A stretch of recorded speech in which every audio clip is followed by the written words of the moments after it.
tökse lisanını, yağsa yağış yeryüzüne.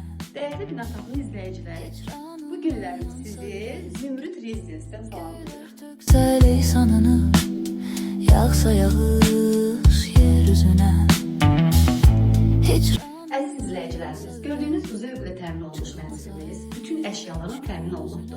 Ümumi sahəsi 96 kvadratdır, 2 otaqdan ibarətdir. yağsa yağış yeryüzüne.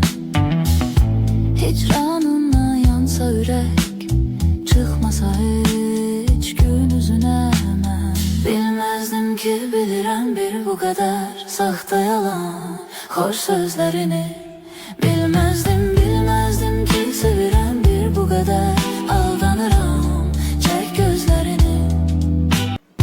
Göyler tökse lisanını, yağsa yağış yeryüzüne.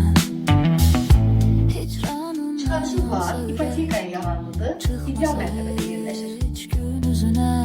Mən bilmezdim ki bilirəm bir bu kadar saxta yalan hoş